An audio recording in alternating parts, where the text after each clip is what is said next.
What were you saying about Craig? Oh, just people named Craig. I haven't known too many. There's one guy I used to know a long time ago named Craig, but I haven't seen him in a while. What was his deal?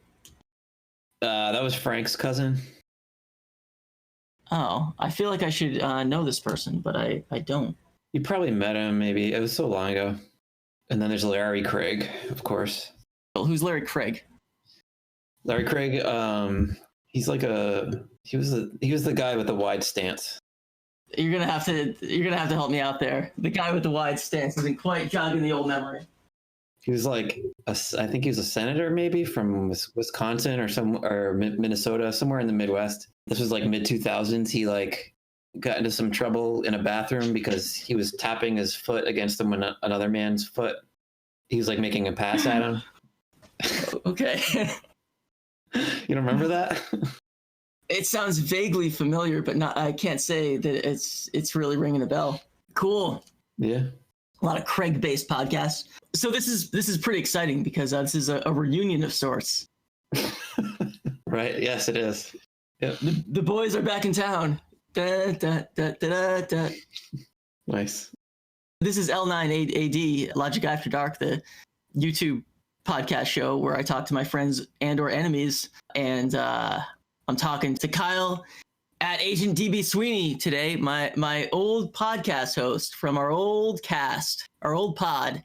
Right. We did Twin Peaks for a while. We did Halloween episode podcast where we talked about classic sitcom Halloween episodes. And that was a really good episode. I'd recommend people check it out, but I know it's not up anywhere, so you can't. Maybe I'll repost it. Maybe I'll do a classic repost. Yeah, it's a good one. We did The Hunt. That was good. That was more recent. Although I feel like it was probably a year ago at this point. No, it would have been longer ago because we did it when the movie was canceled, and that would have been. Oh, that's right. I'm pretty sure we did it in October 2019. Mm-hmm. Yeah, that makes sense. So like a year and a half ago. Yeah, but that was a different podcast. Well, oh, right. We had renamed and rebranded. The whole timeline, I'm messing it up. Yeah. Yeah. Well, that's why it's good to do this jogger. We should mention that we are going to eventually talk about the Snyder Cut and our journey with that and what it means to us that this is coming out. But before we get to it, I just wanted to recast to recount the lore. So by then we had by the time we did The Hunt, we had renamed and rebranded the podcast.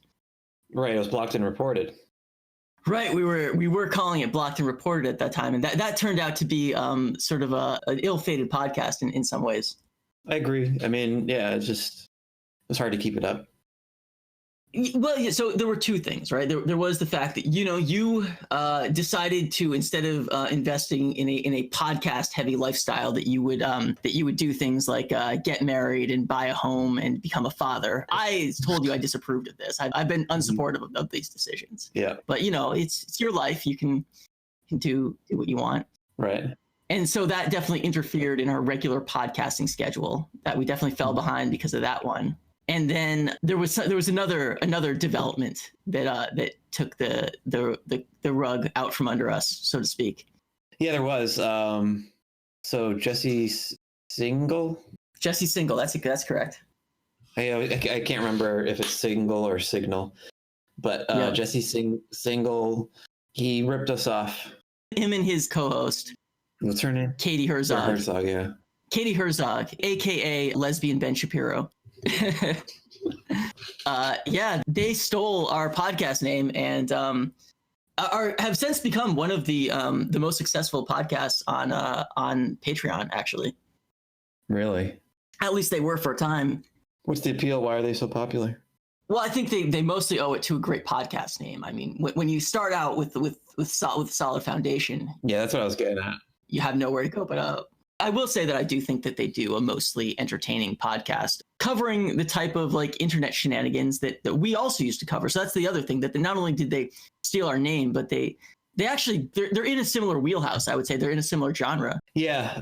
I think that they have the advantage of being, well, at least Jesse is like a full-time journalist, I guess. Yeah. Katie is too. Okay. So they were both full-time journalists, but now So I know Katie Herzog was laid off from her regular gig at The Stranger. Oh, right. Yeah. And then Jesse, he left his regular job a while back to write a book because he had a book deal. That book is coming out soon. I know. Pretty sure both of their main gigs is that podcast because they're doing pretty well. They're making a substantial amount from that. Good for them, guys. Good for you. Good for you. Where's our money? Yeah, that's true. Where's our? I mean, I would think that we're at least good for a 10% cut because if nothing else, we juiced the name. People were like, "Oh, Blocked and Reported. I've heard of that from the Logic guy Kyle podcast." So now I know about that. So now I'm more likely to click on it. Like just like exactly as like the same as when you like make a movie based on a TV show. People know about. It's the exact same concept. Right. Did you, by chance, did you listen to the L9AD episode with Jesse Single? I've heard pieces of it. There was one clip you put up, I think, where you pressed him on the name of the podcast. That's specifically what I was going to ask. I was curious if you listened to our conversation about it, if you had any thoughts about it. It's convenient that he has the attitude that he does where he kind of laughs it off and just kind of, what does he say? He forgot or like it. So he has always maintained that he didn't know any. So just a little background here. Jesse and I have been mutuals for quite a while. He was actually the first big account and one of the first accounts at all to follow me on Twitter, which was very flattering at the time because I had like 20. Probably when he followed me, I probably had 20 followers. So it's like, oh, a big journalist is following me. Wow, this is exciting. Mm-hmm. So yeah, so it's not just like some random guy. Like Jesse and I like know each other. In fact, in the second episode of the illegal fake Blocked and Reported, he addresses this on air and refers to me as his buddy Logic guy. Did you just pop a can? Jesus, I turned a light off. Wow. Is this like a feature of your house? It's like extra loud? Because we never had these problems before. I guess I have a good mic. Yeah, it's picking up everything. It's picking up absolutely everything. Is this the first time we've recorded from your new place? No, we did at least. I know the one where we talked about the haunted woods in Massachusetts. Yep. Episode episode 30 ABF, Journey into Bridgewater Triangle. That was filmed from your current residence as well. Mm-hmm. Now, if I remember, at the end of that episode, we both died in a tragic car accident. Yeah. Here we are. Yeah, hopefully nothing like that happens again. But what am I talking about? We're not in a car, so it should be fine. Well, maybe we can bridge that continuity gap somehow. What were we talking about? You were telling me about Just Single, and we were talking about your interview with them. Right. So he's not just some rando. Like one of the reasons why, I'm pretty sure he at least heard the name before is because we are in fact mutuals. So it's not just like I'm like just accusing him out of the blue of stealing the name, but he has always maintained that he didn't know that I was doing a podcast, and that it was actually I can't say listener because they didn't have a podcast, but like a follower of his. He asked them to like submit podcast names, and someone else submitted the name Blocked and Reported, and they just both liked it. Obviously, they liked it because it is a great name. I mean, especially for two former journalists, it's got a great double entendre. Which we were using double entendre too, but it was a little weak because none of us are really journalists, and we didn't really. It wasn't like a journalism heavy. We reported on what we were doing on Twitter. We were, in that sense, we were reporting, not doing like investigative journalism. Right. But it's got more weight for them. Yeah. It definitely, the second part of it really comes through a lot. Yeah. It works with their brand a lot better, I would say. Yeah. Honestly, like kidding aside, I think it's fine that I think Jesse's acting in good faith. Yeah, and also I did check. I thought I might have sent him a link to the Hunt episode because I pretty much I thought you did. Yeah. I certainly meant to because I sent a link to like basically any like journalism contact I had. But I went through my my history, like you know how you can like scroll back, you can't search your chat, so you have to scroll back. I scrolled all the way back. I didn't see it, so. Oh, okay. I mean, I didn't scroll all the way back, but I just scrolled back to the time period it would have been appropriate for. So it looks like I didn't send it to him. Oh, well, that's on you then. Well, no. I mean, there's no reason to be pointing fingers. Like, you know, it's. I think we equally own this because you didn't send it to him either. You can't be like, oh, well, you didn't send it because you didn't send it to him. Mutuals, and you had already. You had always told me when I told you, guess what, the name of Jesse Single's new podcast is, and I told you, and you were like livid. The first thing he said was he knows that I have a podcast called that because I sent him a link to our hunt episode. Yep, I did say that, and I was mistaken. I did not send him such a link. So, goes to show what happens when you jump to conclusions. Yeah. Now, I was specifically wondering because in that episode I sort of like buried the hatchet and I said, you know, like we're square now because you came on my podcast. But like, you know, I never really ran that by you. I was curious if you had any thoughts on that. No, I think it's like it's a funny coincidence. Yeah, I don't really have any thoughts on it. It's I like some of the things that Jesse talks about, the way he like approaches topics and his angle on things. Jesse angle. Not always, but like I appreciate where he's coming from. So I don't want to go off on a tangent here too much, but I am curious, having said that, if you've followed the latest Jesse Single controversy, the latest single discourse. No, not at all. This is going to be news to me, whatever you talk about. Okay, so Jesse has been people are writing articles about him, both for and against, pro and con, because so he in addition to doing a podcast, he writes a newsletter for Substack. Have you ever heard of Substack? Do you know what it is? Yeah, I know that like Matt Taibbi has a thing on there now. Yes, yeah, Matt Taibbi. He's one of the big writers on right. Him, Greenwald, some others. Yeah, it's a service where you can set up a newsletter and you can charge people to subscribe to it. Right. Okay. Or you can do it for free. Whatever. It's a way for independent journalists and writers to monetize their writing, which is great. Yeah. But it's become at the center of a raging controversy about lack of moderated content and platforming the bad people. And Jesse Single is square in the middle of this controversy because he was accused by Jude Doyle of doing stalking and harassment via I don't know if it was by Substack, but just doing stalking and harassment, and therefore he should not have a platform on Substack.com. That's what Jude Doyle said, that he shouldn't have a platform.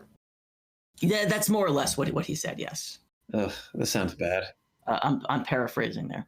Yeah, it begins with all like the worst people, you know, like Jude Doyle, all the people who like 5 years ago were telling us that Bernie Bros were committing terrorism on Twitter. Right. Yes.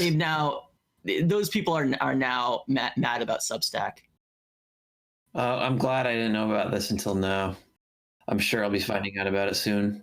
So and it's well, I think you're mostly over the hump. So if you haven't heard about it yet, unless this like turns into a full blown Gamergate, which you know is always a possibility in our dumb culture. We could be arguing about Substack discourse 2 years from now. I mean the idea of deplatforming him or whatever over this, that just sounds stupid. But I'm also intrigued by whether or not he actually did some kind of harassing and like what actually happened.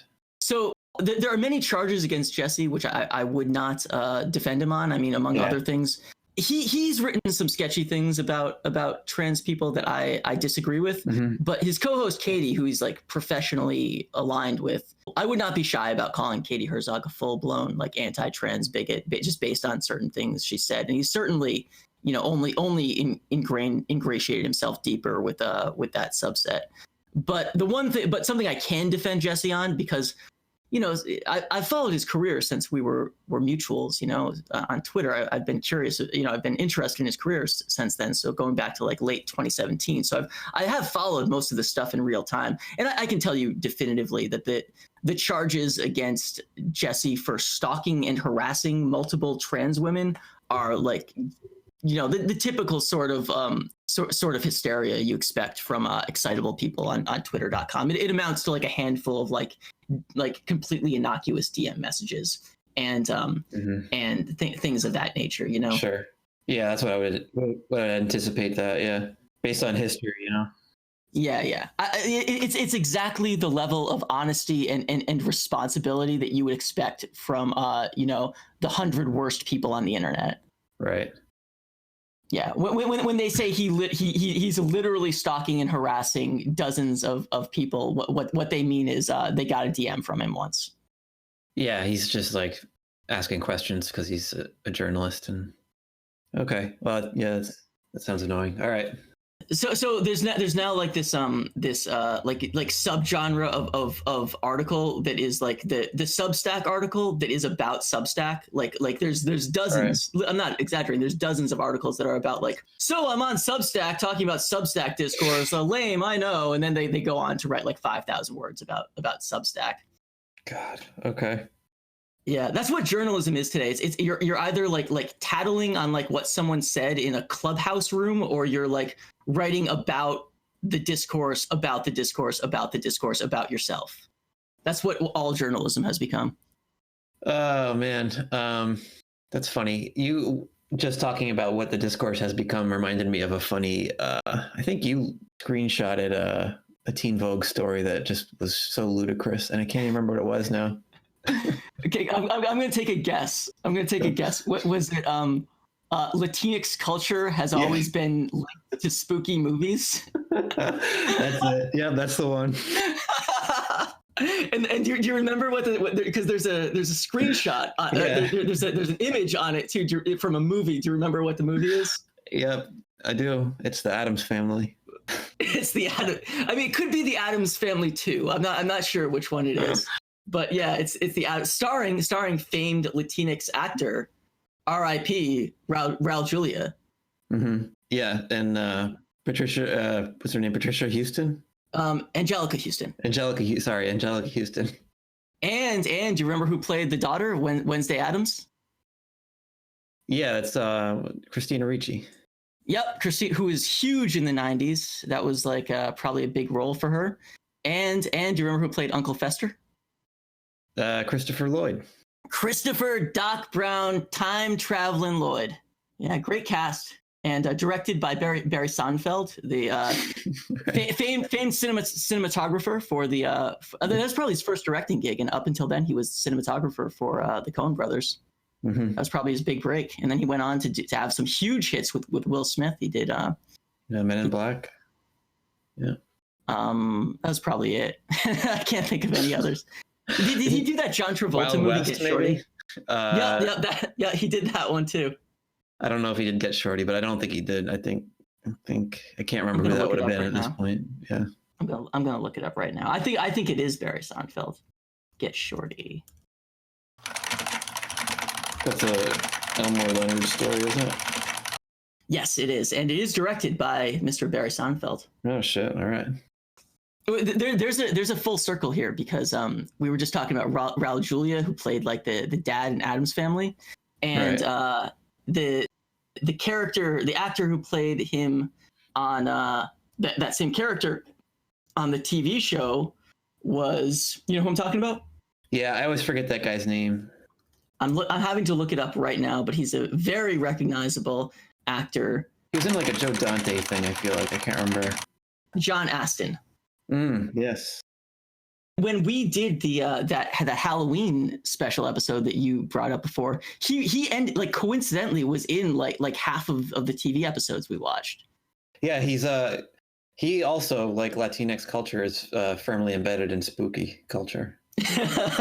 Spooky. I think it was Latinx history has always been about spooky culture. I read the article and it's like it's so obvious that like the person just wanted to write about like the spooky movies she liked as a kid, but like Teen Vogue was like, okay, but you got to tie it into to being Latinx somehow. So they just did a pass on it, like randomly inserting the word Latinx several times throughout, including the title. Great stuff. John Astin was in Gremlins 2. Oh, nice. Yeah, that's a classic movie. That's a great movie. And also the Joe Dante produced television series Erie, Indiana. The short-lived, not well remembered Erie, Indiana. Got to look into that. Where you can watch that now. I believe it's on HBO Go actually, or whatever. HBO Max. That's the one. Next, yeah, nice. All right. Yeah, I shouldn't say this because we're going to be talking about a movie that's exclusively available on HBO Max, but I do not have HBO Max and have discontinued all streaming services. I don't pay for streaming services, and I probably never will again, actually. Yeah. Unless they really clean up their act.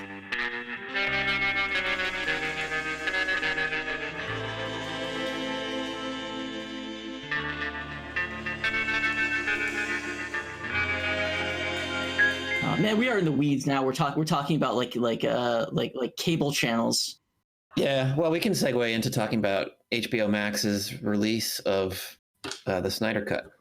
How exciting!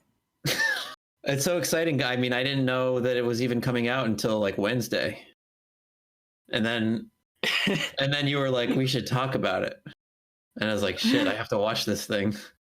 What is your tell us about your history of Zack Snyder, the filmmaker, the artist, and when you first heard about the Snyder Cut and what it means to you to finally have this upon release. All right, well, let me see. I'll try to make this quick and not take up too much time. No. Please stretch it out. People really love. There's like Zack Snyder is he's so polarizing. It seems like, and I saw Dawn of the Dead remake in the theater when it came out. I saw 300 in the theater when it came out. I actually liked that Dawn of the Dead remake. I thought it was all right. I'm not like a diehard Romero person, although I do like that original a lot. But anyway, I mean, I remember the preview for 300 coming out and thinking it looked so stupid. But then when the early buzz was that it was like actually pretty good, like a good action movie, so I went and gave it a chance, and I thought it was all right. It was definitely dumb, but it kept me interested. I haven't gone back to rewatch it. But let me ask you this: what's Zack Snyder's best movie? I think probably Dawn of the Dead. I'm not really a fan of any of them. I can't get into 300. It just looks like noise to me. I don't know, but right. But I was gonna say my answer, my pick for best Zack Snyder movie. I got a curveball for you. Yeah, what's yours? Sucker Punch. So okay, I haven't seen that. That's the one. I feel like that's a kind of like the sleeper favorite. Like a lot of people online say that that's a good movie. It's the most Zack Snyder-y is the thing about it. Okay. It's kind of like if they only made a Snyder cut of a movie, if they only took like the footage from like the cutting room floor and burned all the rest and just assembled a movie out of that would be Sucker Punch. Okay. So like the Justice League came out in like 2017, I think. That's correct. And I watched it one day just to see what was going on there. Like wasn't that interested. I had kind of assumed that you hadn't seen it. I guess I shouldn't have made that assumption. No, I watched it. I kind of half watched it. The Justice League. You watched the Justice League. Yeah. And I didn't realize until this week that the circumstances around why Zack Snyder left that movie. I didn't know there was such a tragedy around that. Yes, although there's mixed reports about what. So his daughter did die tragically in the middle of filming. And if you don't know, Zack Snyder works with his wife / producing partner together on all their movies. So the director and the top producer, their daughter tragically died midway through filming. But it sounds like there might have been other motivations behind him leaving the project and being replaced by Avengers director Joss Whedon. Mm-hmm. He gave kind of like a tell-all interview for one of those magazines. Maybe it was Variety. I'm not sure, but I did read it. Snyder did? Yeah, Snyder did. Yeah. And it sounds like there was it sounds like basically after producing two movies of Zack Snyderdom, the studio started to get like pretty cold feet and was looking to change directions in the middle of the movie. Right. I mean, I think it was pretty public that they weren't happy with how the Snyder vision was panning out for the studio, and you can see the shift in tone with like Aquaman. And the Flash too, but just like in general, just like inserting a bunch of like Joss Whedon-esque jokes and one-liners randomly throughout the movie, sprinkling them in like so much Jimmy's on ice cream. Yeah, they lightened up the palette a bit, less of the dour, grim and gritty, a little more color. So I just watched the Batman visits Aquaman scene like back to back, or not even back to back. I put both versions of that scene on to compare them. Yeah. And probably my favorite difference between the two that kind of sums up the different cuts in general is Aquaman has a line where he says, "The strong man is strongest alone." And in the Joss Whedon version, he adds a line where Batman goes, "That's not the saying. That's the opposite of the saying." Clowning on Zack Snyder's line, stepping on his toes. That's some catty shit right there. Huh. Interesting. I had no idea. Which, by the way, is true. The saying is what a bundle of sticks is stronger than something or another. That's the saying. That's the saying. From it's in the Straight Story. It's like, oh right, yeah, the bundle. Yeah, it's alluded to in the Straight Story. The bundle of sticks. Yeah, that's the saying. Aquaman, come on. I've always thought that was funny because isn't that where the name fascism comes from? Because it's like some Latin root. Fash has some connection to bundle of sticks. Really? Anyway, well, we're getting off on a tangent, but so you asked me about my awareness and my history with Snyder, the Snyder Cut. When did you start like posting the hashtag release the Snyder Cut on Twitter.com, and what drove you to do that? Well, I remember probably late in 2017 hearing that there was in fact that Zack Snyder did in fact have hours of footage in his home, I think. Yeah, the Justice League wasn't enough. You wanted more. You wanted that extra footage. It was incomplete, yes. My own familiarity with Release the Snyder Cut is that I've never actually liked a Zack Snyder movie. In particular, right. I've seen all of his DC movies. I don't like them.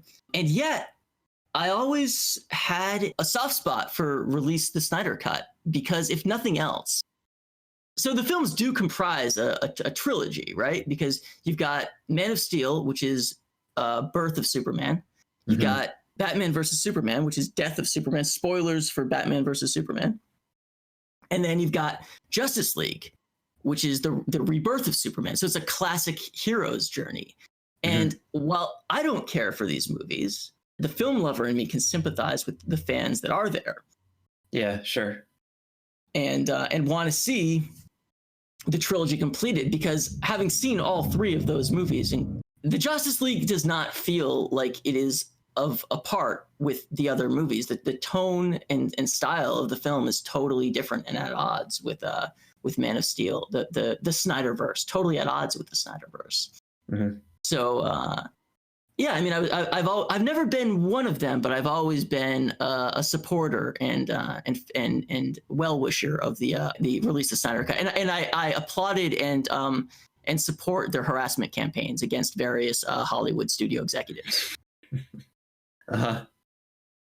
Yeah, it's amazing that they just dumped all that money into editing, and I guess there were minimal reshoots. Some additional footage was done, and some soundtrack work, maybe. I kind of feel like they might not have done that much soundtrack work because like one of my main notes on this movie is that it still sounds like it has like a temp soundtrack to me.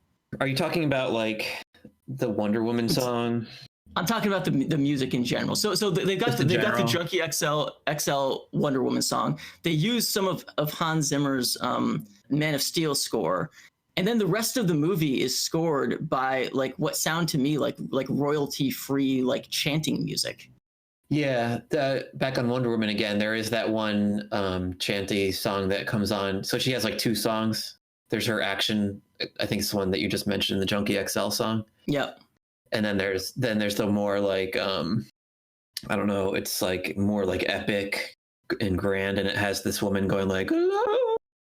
There's a lot of chanting going on in the movie. Yeah. And there's also they also will use like songs in certain places that are like definitely not songs I'm aware of or have ever heard before. Like they're very the full Warner Brothers library might not have been available to them.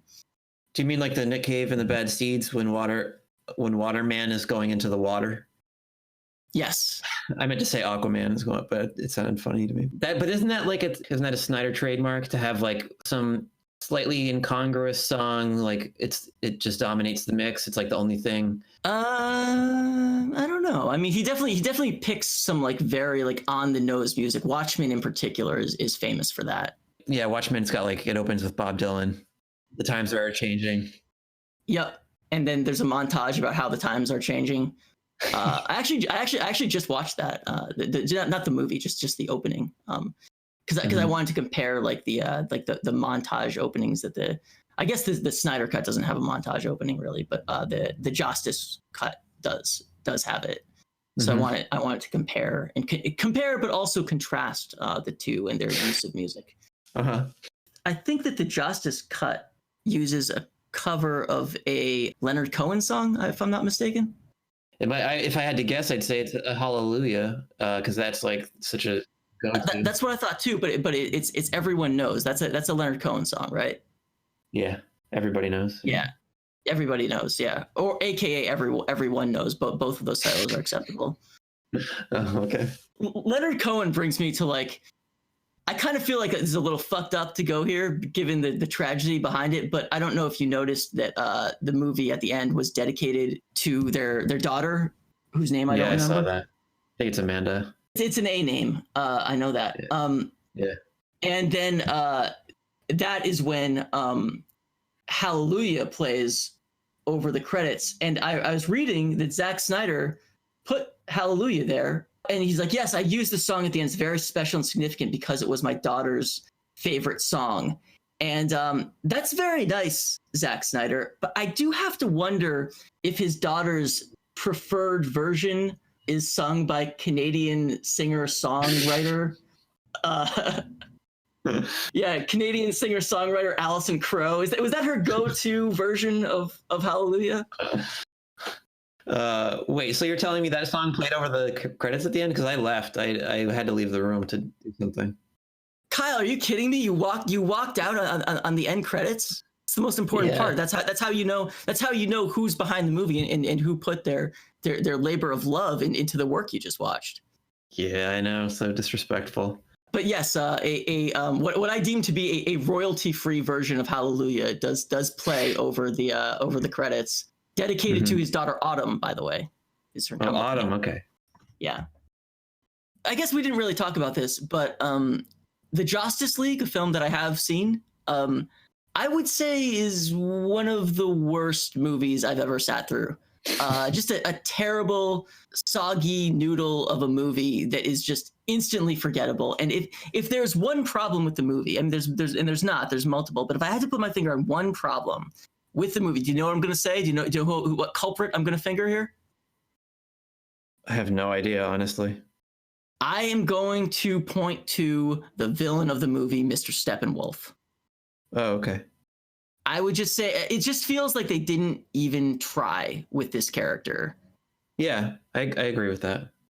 He looks stupid. He's just the most generic space monster you could ask for.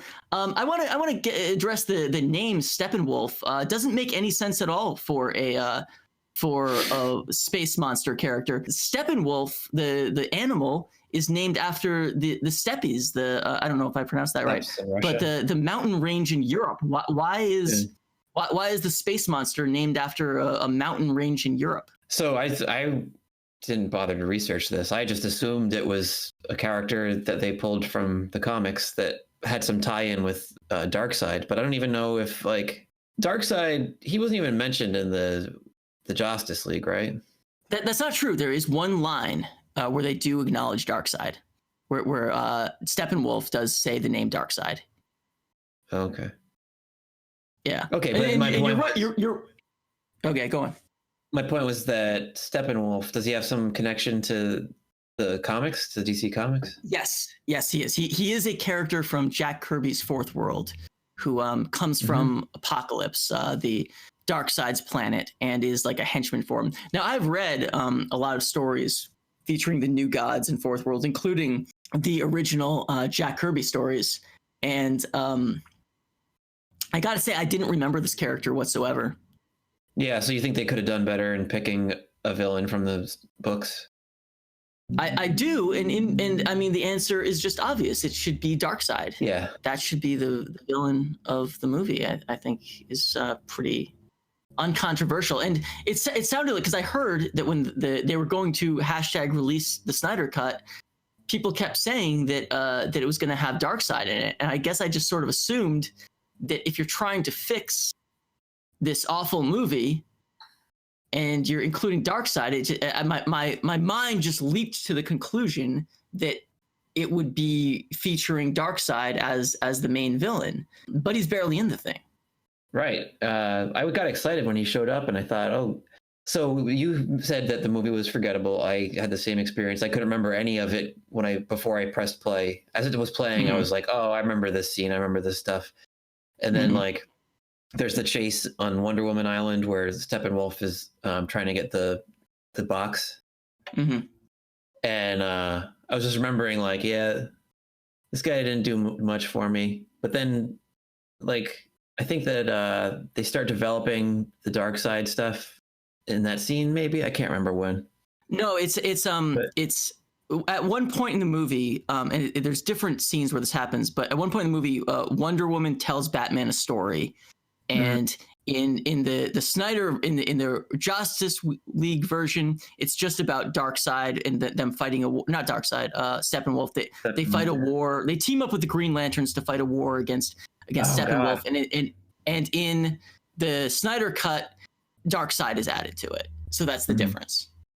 Okay. Yeah. I mean, I was hopeful that Darkseid would have been in it more, but I was hopeful about a lot of things, I guess. Like, as I was watching the movie, like, I didn't like the design of the character either. I thought it was a real letdown. Which Darkseid? Yeah, because Darkseid, the character, the classic Jack Kirby character from the comics, is like such an iconic Kirby character. You know, you can spot him a mile away. He's just this giant, imposing. He looks like he's made of stone. He's he's 10 feet tall probably. Just a great Jack Kirby character design, and I don't think that this version really captured that at all. No, and I think he's kind of gray. There's nothing dynamic about him. There's like, no, he doesn't stand out in much of a way. That's kind of an issue with Snyder's visuals in general. I think everything looks kind of washed out. Like, I've heard people talk about how busy every frame is, and I think that's that's a meme from Red Letter Media about Star Wars. It's so dense. There's so much going on in every frame. Oh, is it? But it's also like he has this. It's an intentional thing, because I think it's in all of his movies where it's that heavy digital look. Like, everything's shot in a green screen, and rather than make it look realistic, it looks kind of, I don't know, not really cartoony, but it just looks like surreal or something. And I think that that's part of the appeal. It all blends together. The character just blends together with the background, and everything just gets lost. I mean, that's probably because I'm old. I bet younger people like it better. But to me, it just doesn't look convincing the way an actor on a set looks. Right. Right. I think there were some real location shots when Lois picks up her coffees. Yep. Yeah, I really like that scene actually, because at that point in the movie, the footage that you've seen so far is very different. Mm-hmm. I really preferred the opening to this, where it does the same thing that Batman versus Superman does. It picks up from the end of the previous movie, and it ties it directly to the new storyline. So Superman dies, and he lets out a scream. And the scream ripples through the entire world, activating the mother boxes. And it's just a great intro to the story. And then that Lois Lane scene where she picks up coffee, and then there's like a 2-minute scene of her walking through the rain. I just thought it was just beautiful. And I love that the movie had time for a moment like that. I couldn't connect with it. I didn't remember much of Batman versus Superman. So like that connection with characters, that emotional connection just wasn't there for me to begin with. I was confused. But that's why it's great that they're reminding you of it. You're like, oh right, yeah, I remember this from 2016. I didn't remember. It was the thing. Okay. I don't know. Maybe that's my problem. I don't know. So I just want to make a point about Darkseid though, because I just looked up like the various actors who have voiced Darkseid throughout the years, and we got here's the prestigious lineup of actors. Tony Todd voiced him. Mm-hmm. I'm not sure in what exactly, but he did voice him in the DC universe. Not sure what that is. Then the Justice League Unlimited cartoon show that I'm a huge fan of. Michael Ironside, iconic actor Michael Ironside voices Darkseid, right? So we've got this great pedigree of actor bringing this character to life, and then in the Snyder cut, we've got Ray Porter, a guy I have never heard of, voicing Darkseid. Yeah, who is that? What a letdown!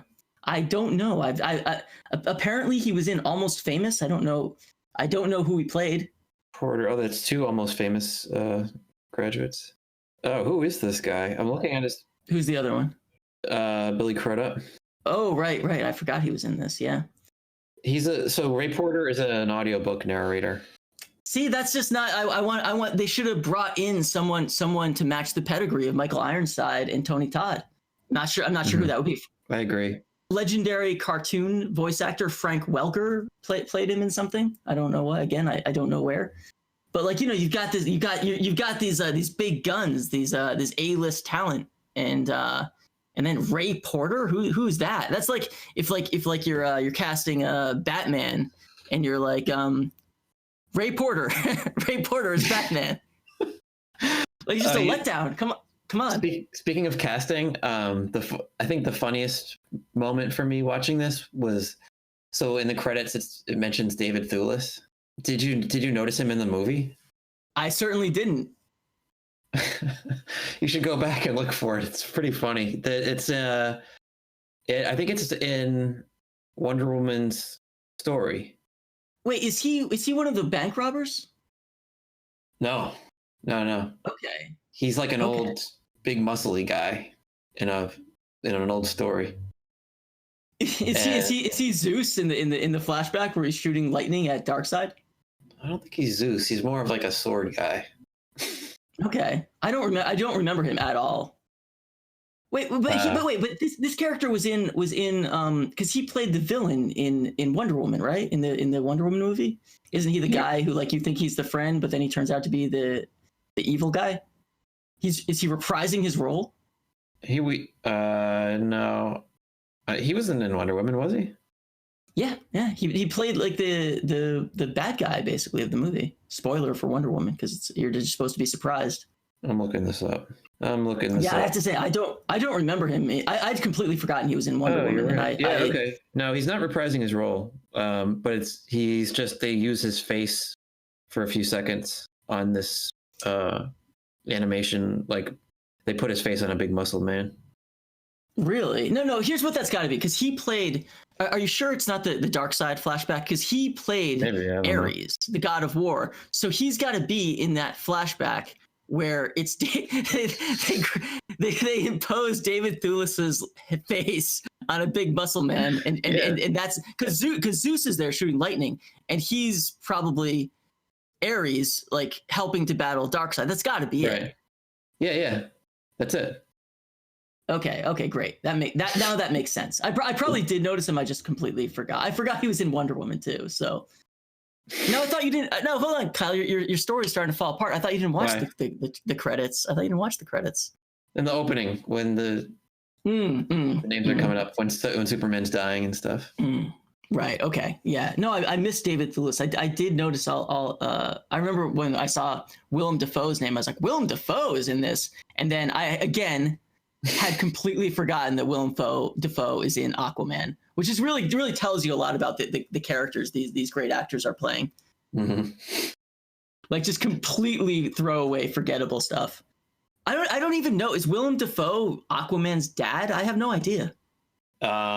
He's like, so I saw Aquaman, but I don't even remember because I got confused because at the end, towards the end of the Snyder Cut, he tells Willem Dafoe and Amber Heard that he has to go see his father, and he gets in the back of a truck and he like takes a swig of booze, and so I guess that means that he's not his father. So I need to go back. Well, no. So what I interpret that to mean was he was going to go visit Django Fett, that actor who played his dad in Aquaman. So I assumed he was going to see his like adopted father. Oh, okay, all right.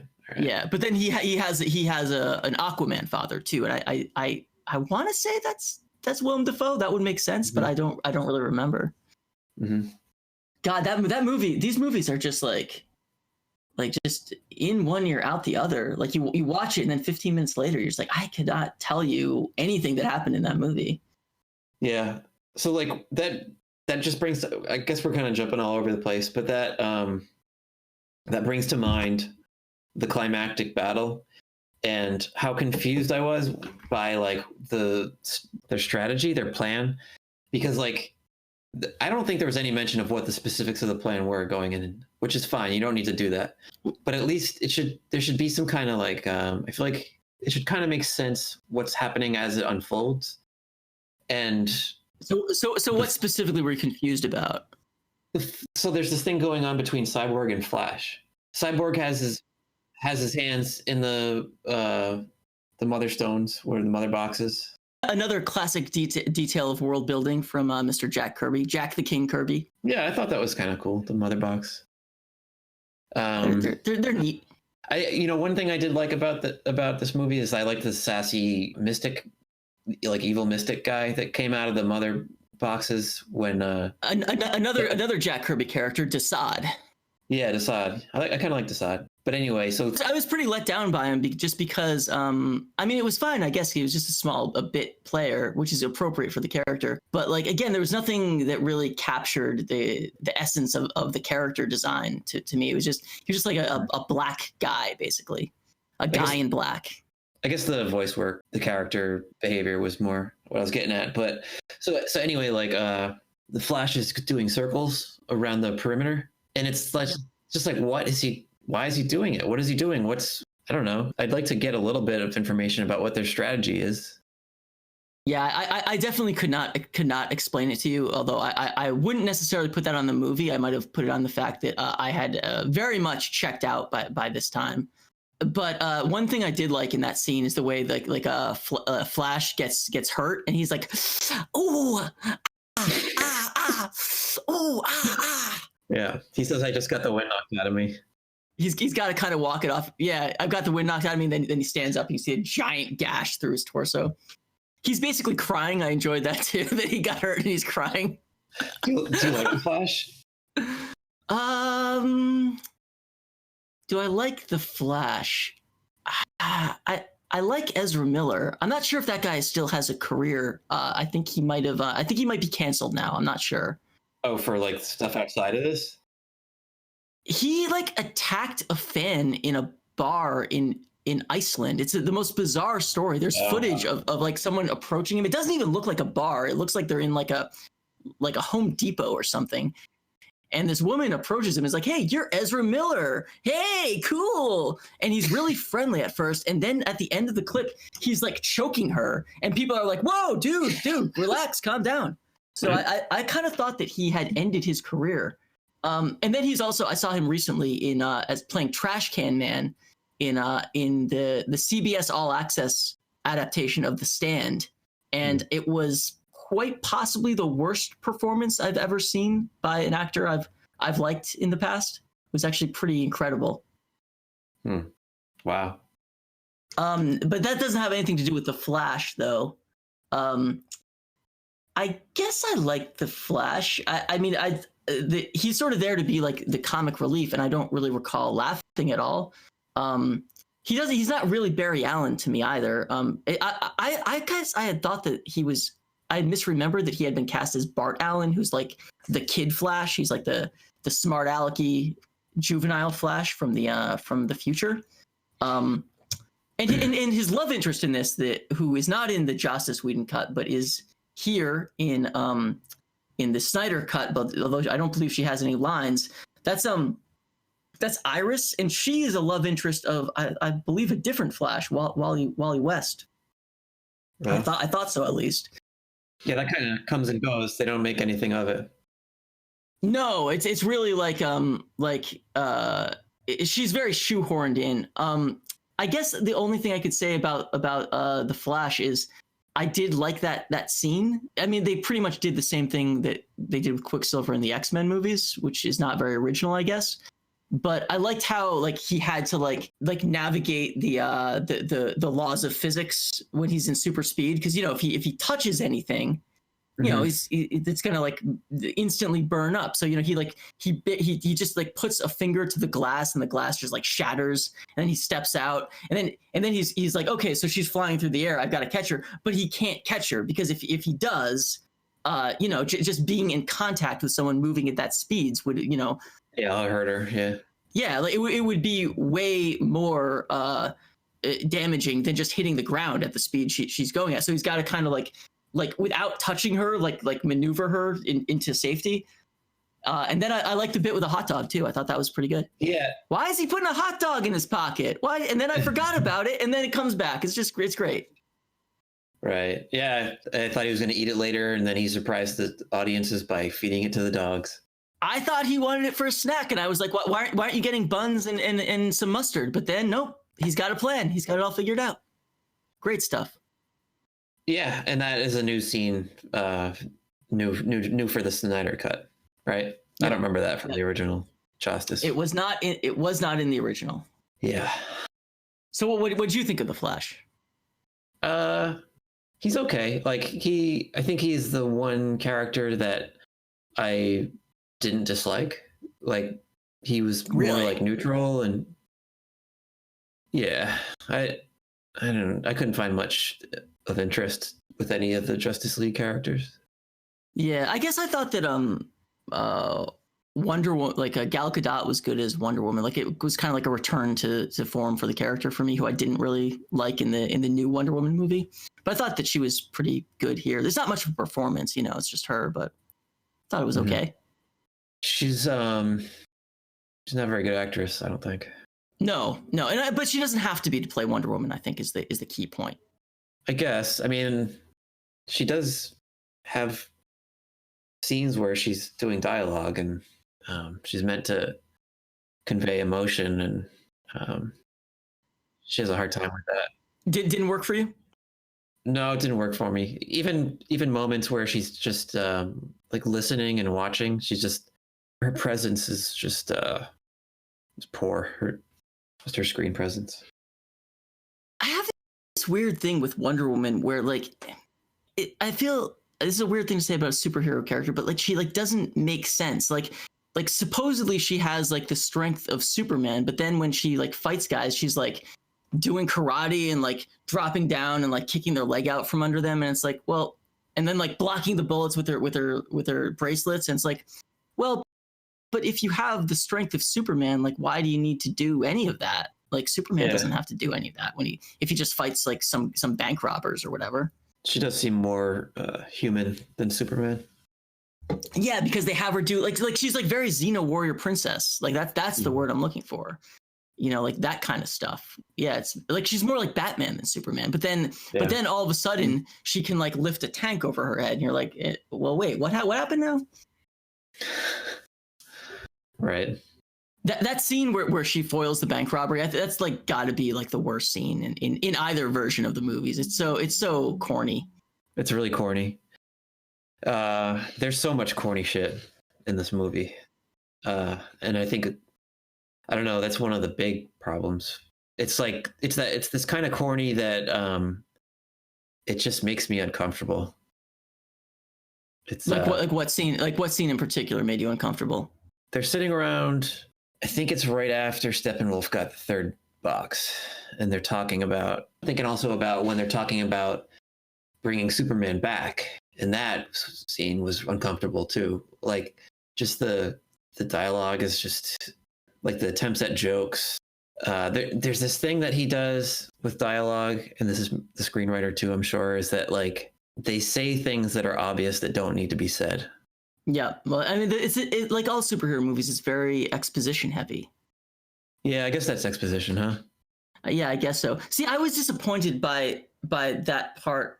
Like, I don't recall like thinking it was like particularly corny or anything. I was disappointed that the resurrection of Superman like unfolded pretty much exactly the same. Yeah. And because I guess I had been led to believe that was one of the big differences between the movies, but it seemed to just be the exact same way.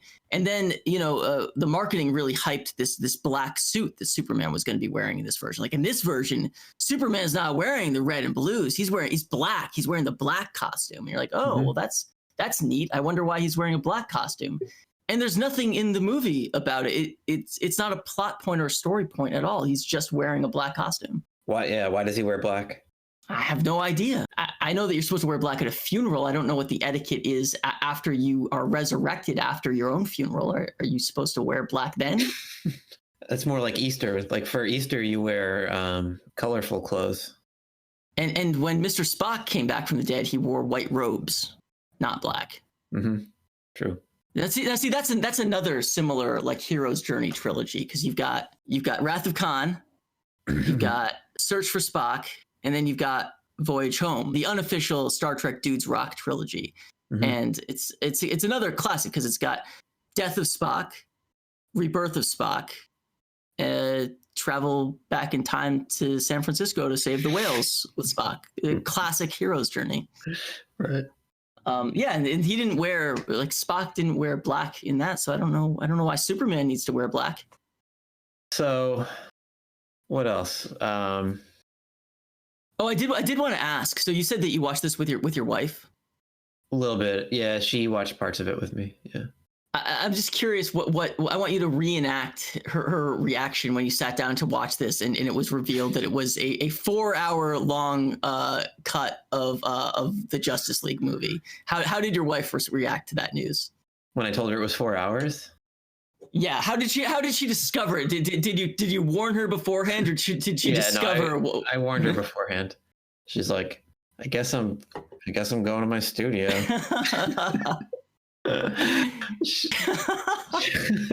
She's like, but I want to see what happens. She's like, I want to see what happens with the Enterprise and the Klingons, because we're watching Discovery right now. Oh, okay, right. Yeah. And then she wandered in a couple times, and like she caught the Wonder Woman bank robber scene. She was just like, oh, she walked in. She was there at the end of that scene when the girl's like, God, I believe I can be whatever I want to be now, or something like that. No, she says, can I be like you when I grow up? And Wonder Woman says, yes, you can, which is a lie. She lied to this little girl. Right. Right. So this is why I love Katrina. One of the reasons why is that she was just like audible sigh at that. She was just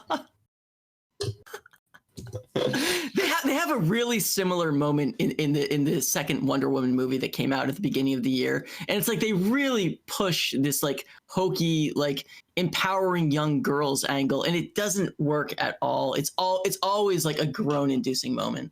Is there double speak in that movie? What do you mean? Is there like Orwell references and stuff? Oh, Wonder Woman 1984. No, I don't recall any.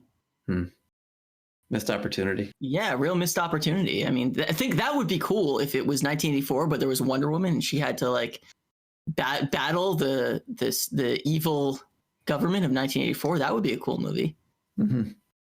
I could totally see that happening, actually, because in the Wonder Woman TV show, she was more like a secret agent spy type character, who like, you know, she would be up to something and then like she'd get into trouble and she'd be like, I need to turn to Wonder Woman, and then she'd like fight some guys. It would be more like that would be like an interesting angle to it.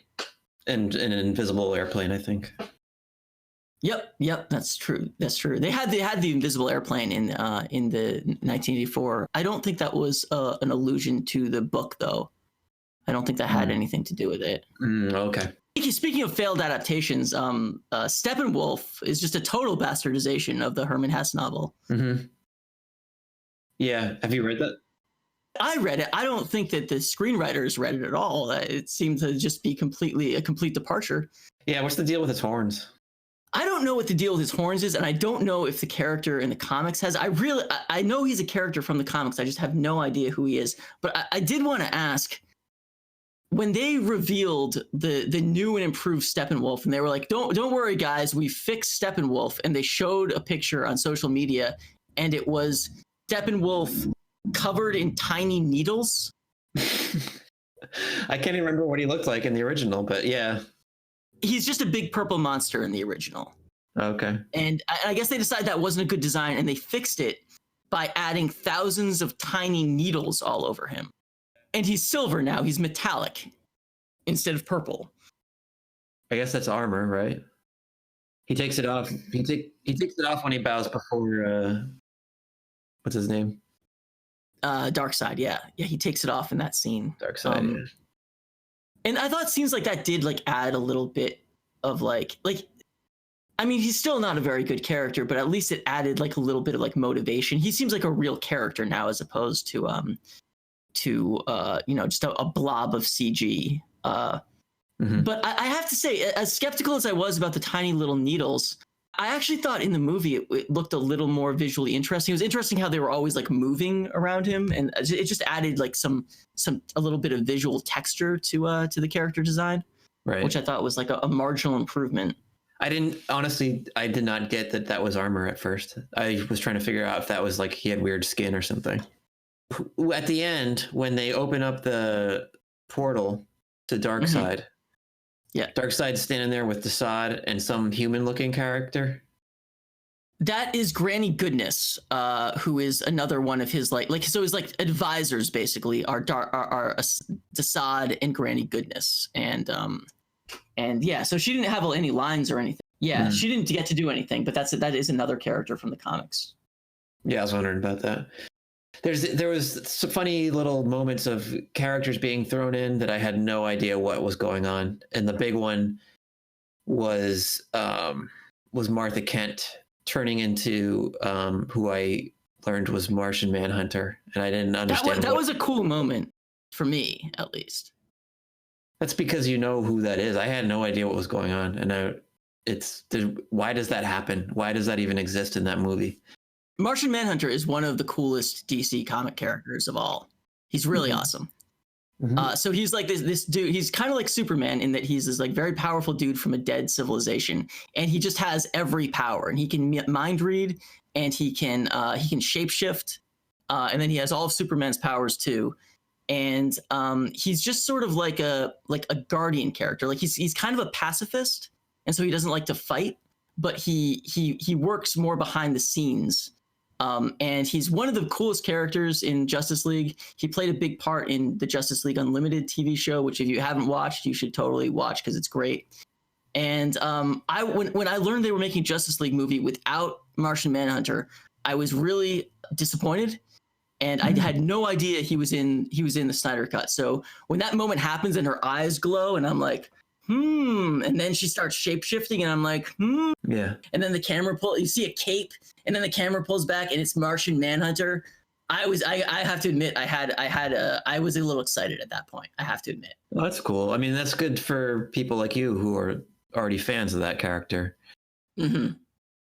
But I think but to you, it was just like, why is Martha Kent now a green monster?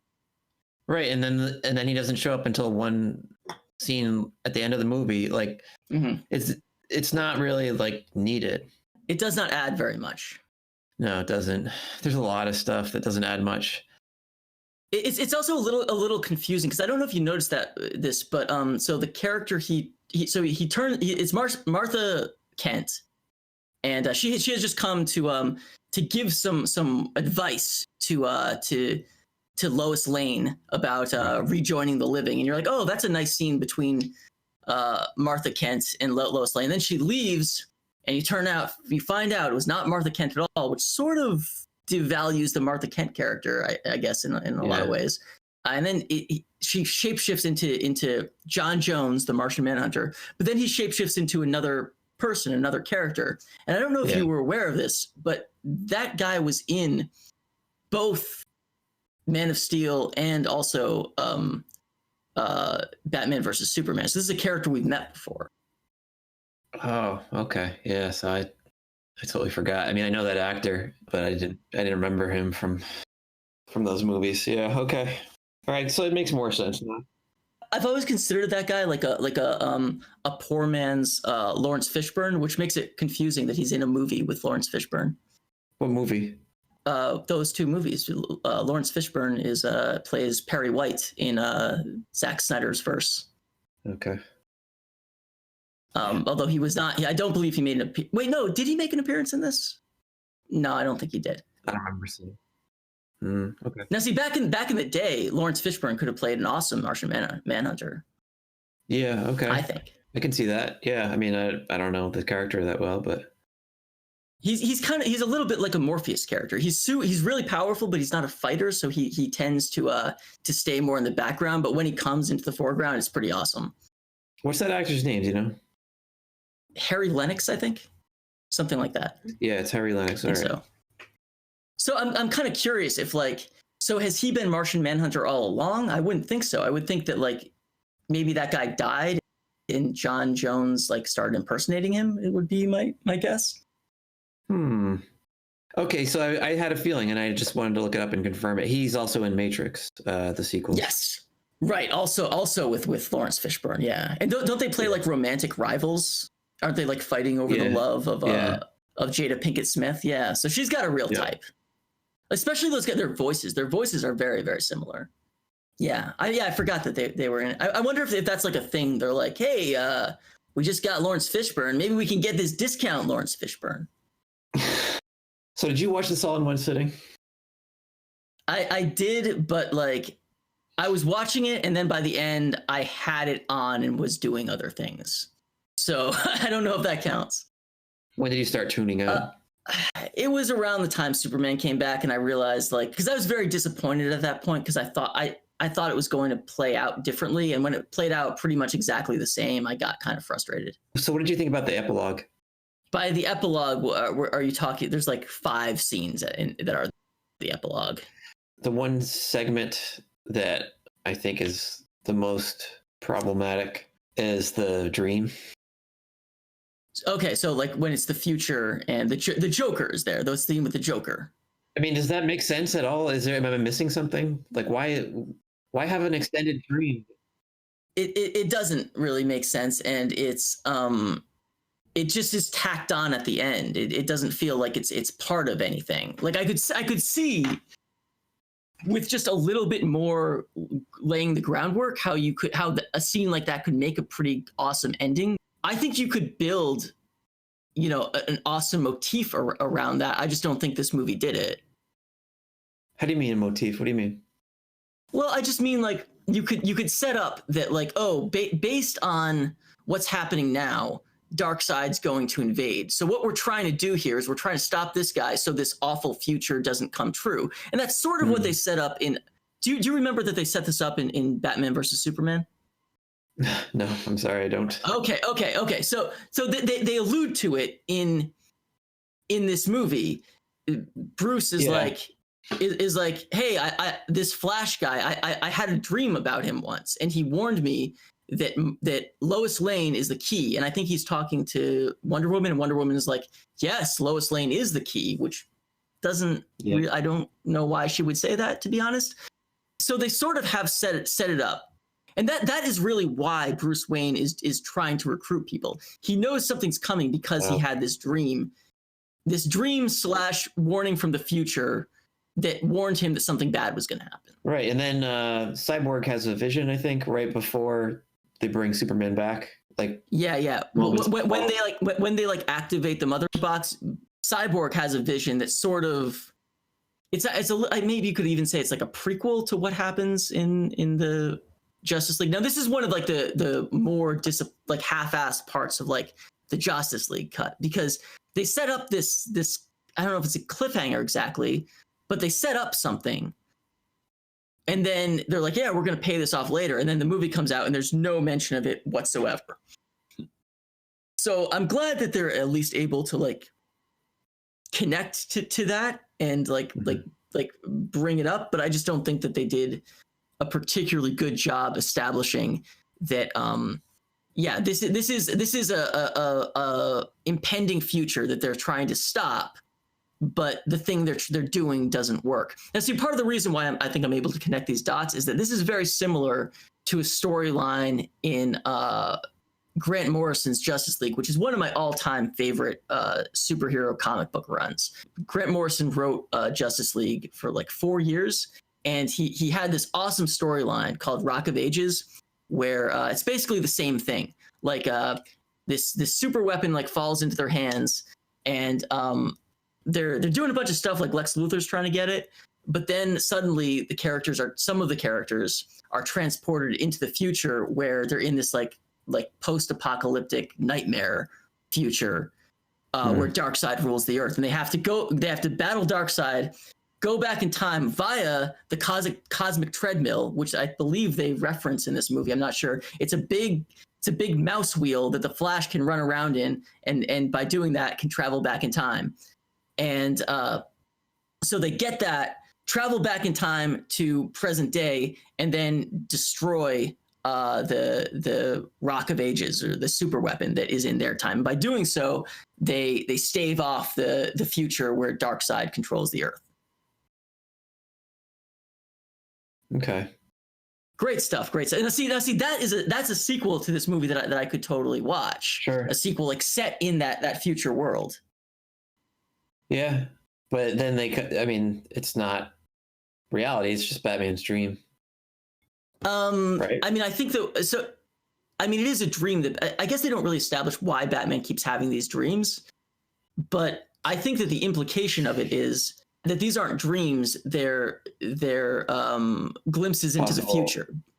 Yeah.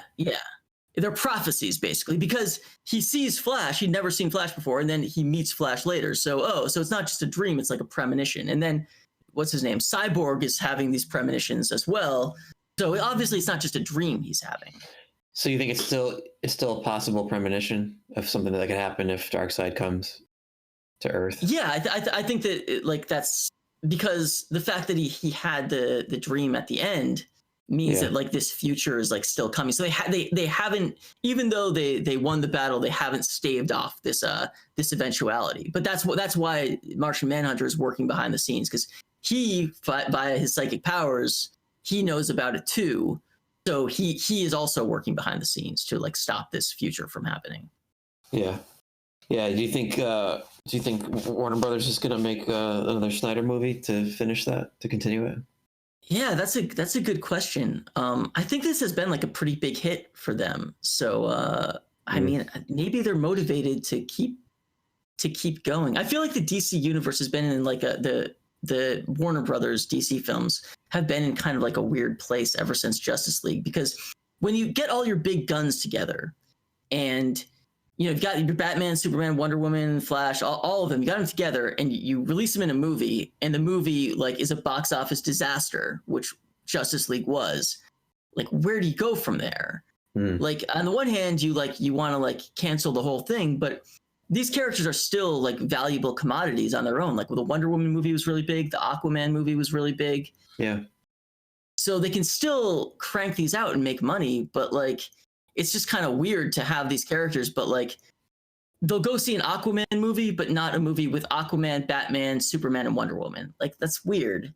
So like, what do you do with that? So I bet if the opportunity is there for them to like reboot that and have a mulligan and a second shot at it, I bet DC would like that. Mm-hmm. Yeah. Yeah, I wonder why. I don't know. Yeah, it didn't catch for some reason. And it's not like the Marvel movies are great, like cinematic works or anything. Right, but they just click a little bit better. They work a little bit better. Yeah. Yeah, I agree. I mean, the movie basically sets up a sequel, and that would be pretty cool. And you could bring in all these great New Gods characters. You could have Orion. You could have Metrone, who is this guy who travels through space and time on this chair collecting knowledge, and he's not on either side of the war between Apocalypse and what's the New Gods planet? I forget. New Gods planet.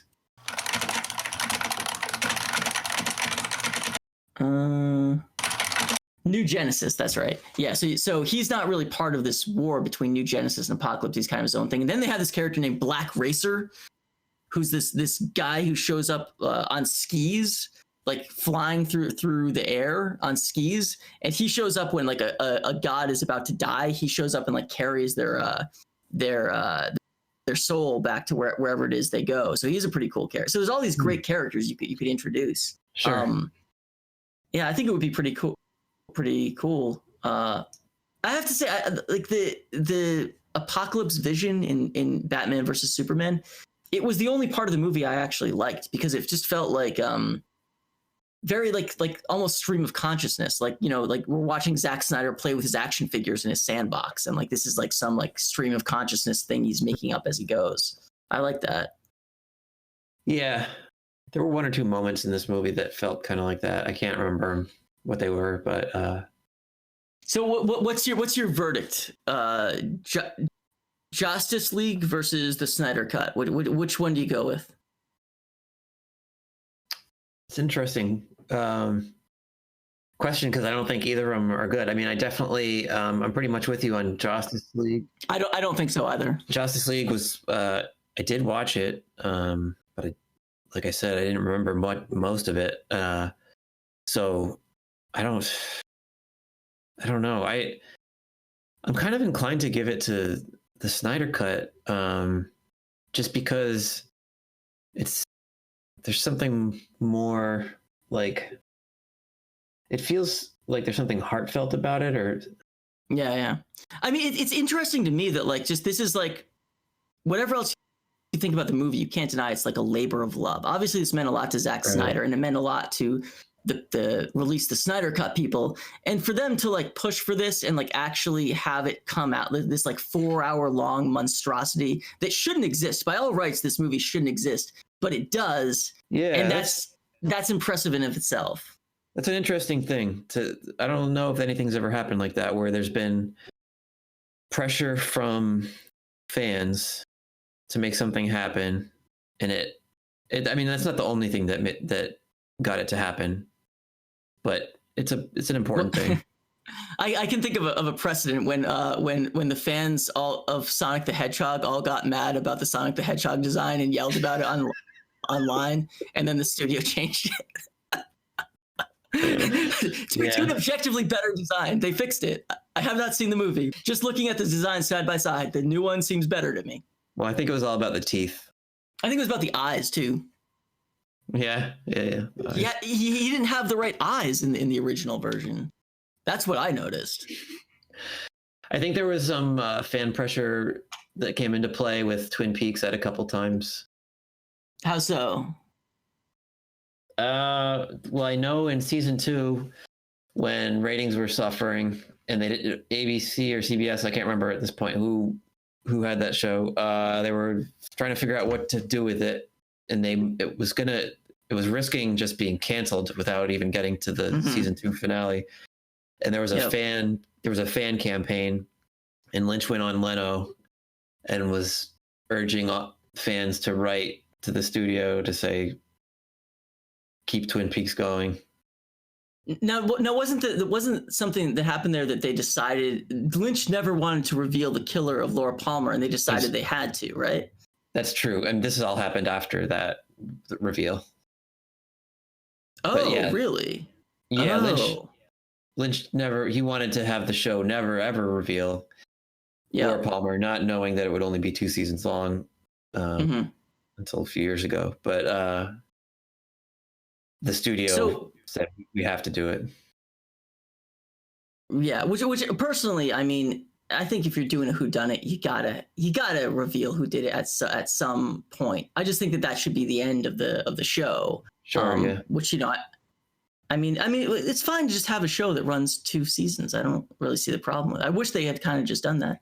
But I will say, I'm surprised. I didn't know that Lynch was on board with that, because I thought that like Lynch had kind of checked out by that point.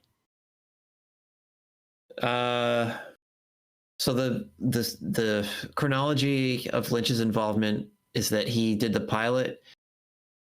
pretty much did the pilot, and then left season 1 to do what do you call it? Sailor and Lula. What's it called? The Wild at Heart. Wild at Heart, yeah. Then he came back. He did the season 2 pilot. And he was kind of involved all through the season, but not as a writer director. Like I think he was kind of like aloof, like like the show was being run by other people aside from him, but he would show up and say like, oh, we can't have this. You have to change this. You have to change that. Yes. And then he came back to do the finale. Well, he came back to do the reveal. The IMDb lists him as having directed 6 episodes. He did a few, yeah. So I agree. I mean, if you got to watch a Justice League movie, I'm going with Snyder Cut, warts and all. It's 4 hours long, but like honestly, like something I just appreciated was it just gives the scenes more time, which I actually really liked. The first one, and I think that Zack Snyder films usually feel this way. The first one felt very rushed, whereas this one, it takes its time. It's got a 2-minute long scene of Lois Lane walking through the rain, which I loved. Yeah, there's a bunch of stuff with Cyborg's dad, like being assessed for whether he has been infected with a Martian virus or something, or not Martian, but you know what I'm talking about. Yeah. That is like probably like the main change. They really flesh out Cyborg and his relationship with his dad. We didn't talk about this at all, but it's probably like one of the most prominent changes in the movie. It's big, yeah. So I would like to have been excited to talk about it, but I just don't. Yeah, I don't know. Like I don't connect with it. I know. Me either. It's like, yeah, these 2 characters who I don't really care about get a lot more screen time. Good. I'm happy for them. It's nice to see some father-son bonding, but I don't personally care about them or the storyline, and could not summarize it to you either. Well, the thing is, like, it's an emotional story. It's about a kid who is a football star and a genius / football star. And he breaks rules to help his friends out when they're struggling. He helped his friend cheat on a test or something. Oh yeah, right. Yep. And he was going to get in trouble, but his mom intervened and said that he did it for the right reasons. And then she dies, and it's like, but it's not sad. I didn't feel anything at all about any of these characters. No, not at all. Oh, you know what my favorite change between the 2 movies is? It's in the Batman meets Aquaman scene where he goes to that village, and in the Justice Cut, Aquaman's like, "So long, Batman," and he dives into the water, and like they have this like special effect where like he like there's this like super fast streak through the water, and you're like, that's Aquaman scene, right? But in the new version, Bruce Wayne turns his head, looks back, and there's just a ripple in the water, and Aquaman's gone. I love that detail so much. Yeah, that's cool. Did this? I can't remember if the Joss Whedon version had those women standing there like moaning, doing the Aquaman chant. I'm glad you asked, Kyle, because it does not. That is a Zack Snyder original, and I loved it. I thought it was great. Katrina was here with me for that scene, and she thought that was pretty funny. I really like it when movies go all out like that. Just like hard on your sleeve, no irony, just commit to like the ridiculous idea that the women start doing an Aquaman chant impromptu. And then they pick up the sweater he left behind, and one of them holds it like in her hand, like a cherished object from a loved one. Yeah, I hear you. I think doing stuff like that, it keeps movies interesting. But there's too much mush in this for moments like that to save it. When I say mush, I mean like visually, it's just a blur. Characters are kind of flat generally. But see, that's a moment where I felt like the characters were like very vivid. That whole scene, actually, it's basically the same scene that was in the Justice Cut, but they just spread it out a little bit more, and they like let it breathe a little bit more, and it just makes a much better impression in my opinion. Yeah. I've got a trivia question for you. Okay, hit me. What actor is in this movie and also the Marvel universe? An actor in this movie? Yep. Who is also, and I don't think Lawrence Fishburne was in this version, so he doesn't count. Yeah, so this movie and also the Disney Marvel franchise. Can you think of who it is? Or is when you say the Marvel universe, are you limiting it to Marvel Studios or before that, like Fantastic Four, X-Men? So I'm gonna give you a hint here. I am talking about the Disney Marvel Studios movie universe. However, he also was in the earlier pre-Marvel Studios movies as the same character. He played the same character in the Marvel versions and also the pre-Marvel versions. That's a clue right there. Oh, I know who it is. Who is it? J.K. Simmons? Just kidding, Simmons. Absolutely. He plays Commissioner Gordon in this. Right. He was also in the Joss Whedon cut, the Justice League, and he famously played J. Jonah Jameson in the Sam Raimi movies, but he actually reprised his role in the latest Spider-Man movie for Marvel's. Yeah. And in a cameo at the end. Yeah. It seems like he's going to be a bad guy or something. Yeah. Well, I'm sure he'll play a J. Jonah style character. There are probably other ones too who I'm just not thinking of, because I don't know. There's been so many actors in those movies. That's a good trivia bit. Yeah, it's pretty good. I mean, if Lawrence Fishburne's in this too, then I guess it's ruined, because then there's two actors. I don't think he is. I don't remember seeing him in it. Yeah, I don't either. Yeah, he is not listed in the credits on IMDb. So yep, no Lawrence. That's kind of a snub, right? I mean, they gave Kevin Costner a line in the movie. He had a line.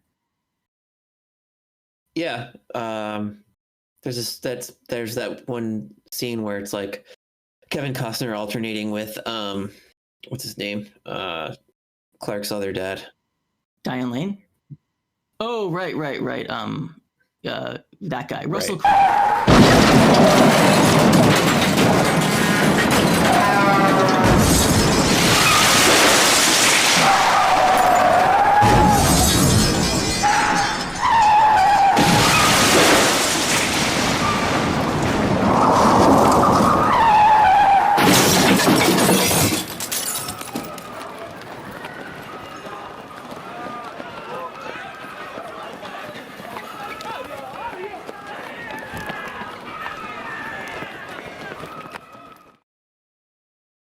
Polar, 100% natural calorie-free seltzer, lime flavored.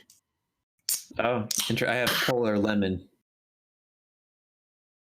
We both have polar Wait, what flavor do you have? lemon. It's lemon. Lemon, got it. Lemon's the worst flavor though. To each their own. I like it. It tastes like dishwater detergent. I like the flavor of lemon. I drink lemon water, hot lemon water every morning. It's part of my healthy routine when I get out of bed. Lemon, turmeric, and cayenne pepper. Yeah, go. What were we talking about? What? No, we're still on the water thing. Have you compared the flavor of the lemon polar seltzer water to the lime? Oh, I like lime. I like lime just fine.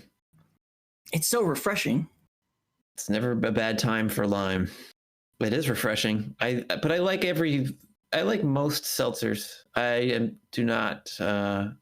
I'm hard pressed to find a seltzer I don't like. See, I'm very particular. I'm very particular about the brand, and in particular, like the bubble radius is very key. I don't want it to be too big or too small, and polar is just right. And then I don't know if you must have noticed this, but like everyone's into like LaCroix, and then there's another brand that people are into now. I forget what the new hot brand is, but I'm sure you know what I'm talking about. But no, I mean I've had the rest, but I always come back to the best. Good old Polar. Yeah, Polar's good. It's a solid choice. Can't argue with that. From here in Massachusetts, if I'm not mistaken. I think you're right. Yeah. Yeah. Hometown hero. I mean, I'm actually not natively from Massachusetts, but whatever, close enough. Worcester. I live here now. That's Worcester, Mass. Yeah. There you go. Hometown hero. Nothing beats Polar. That's what I always say. Refreshingly natural. It's true. Yeah, that flavor is natural. No chemicals. You must have noticed that these seltzer water companies, they go crazy with the flavors. They have all kinds of. Every time you go to the supermarket, they've got some different flavor they're rolling out. Yeah, it's interesting out there, the seltzer flavor wars. They've got all these combinations happening: watermelon, blueberry, lemon. See, I stay away from those. Oh, I like to try them. I like to branch out, try new stuff. So I should say I like to try them too, but I'm never satisfied with them. I'm always like, I wish I was drinking a good old lime polar seltzer right now. Yeah. What about cranberry lime? Is that too much? That's probably my second favorite. Because those two flavors go together pretty well. Raspberry lime, same sort of thing. Those two, if it has lime in it, it's usually pretty good. But I do think that because it's so subtle that I just think basic is better when it comes to seltzer water flavors. I just think the more basic the better. We actually had some green tea seltzer that was caffeinated this week. Yeah, see, they go crazy with them. They go crazy with them. Yeah, pretty weird. Actually, I take it back. If I have a second favorite, it's pamplemousse, good old grapefruit, because that's very close to lime. Yeah, pamplemousse, that's good stuff. Yeah, that's a good one. Black cherry's good. I'll say that. I'll say that's a good basic flavor. I'm not a fan of that flavor in general, though. Really? Really? Yeah, it's not my favorite. When you were a kid, you didn't like that? I don't think I did. Cherry Coke. But is that black cherry though? Well, it's cherry. But black cherry and cherry are different though. It's the same family. It's this flavor family, cherry. Well, lemon and lime are the same flavor, are the same family too, but that doesn't mean that they're the same flavor. See, that's what I want to deconstruct that. I want to challenge that narrative. I think that lemon has more in common with the lime, but it's just gotten too much bad publicity over the years that it because of dishwash detergent. You can't argue that they have different flavors. They're not the same flavor, Kyle. Like if you like it, that's fine, but they're not. You can't tell me they're the same flavor. It's the same citrus family. Do you think that orange and blood orange are the same flavor? No, but they're the same family. Like there's a common element. There's a common aspect. I mean, if you go back far enough, all fruit has a common ancestor. So I just don't consider this to be the ace in the hole that you're making it out to be. Mm-hmm. Yeah, I mean, I'm a cherry guy. Black cherry, not as much. It's like when I see the flavor, I'm like cherry, and I'm like Drake face, thumbs up, and then when I see the black cherry, I'm like Drake face. Yeah. You don't like the black one, huh? Sounds kind of suspicious. I will unpack my hidden biases behind that off air after this.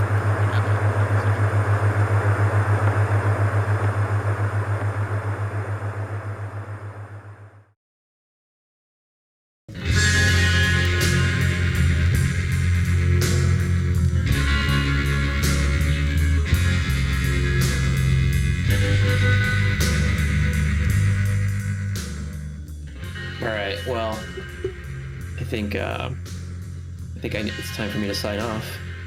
Is there anything else that you want to cover, or? I mean, I was thinking we would go for another 2 hours in celebration of the 4-hour runtime, but we can cut off early if you want, I guess. Sorry to disappoint, folks. Maybe Jesse Single and Katie Herzog will do a companion episode on the fake Blocked and Reported. That would be nice. I bet Katie Herzog would love the Snyder Cut. What makes you say that? It just seems very up her alley. All this stuff she's into is this. That's what this movie's made of. Katie Herzog is a Snyder Cut girl, and Jesse is a Justice League guy. That's what I think. Okay, this is a challenge for them to do an episode and set the record straight and where they stand. Right, and their silence is complicity. If they don't respond, then they're admitting it's true. Mm-hmm. That's a great jumping off point to leave this, I think. Cool. Starting shit with a rival podcast. Right. That's what we're all about. It's good for reading. It's going to drive a lot of traffic. Yeah, it's true.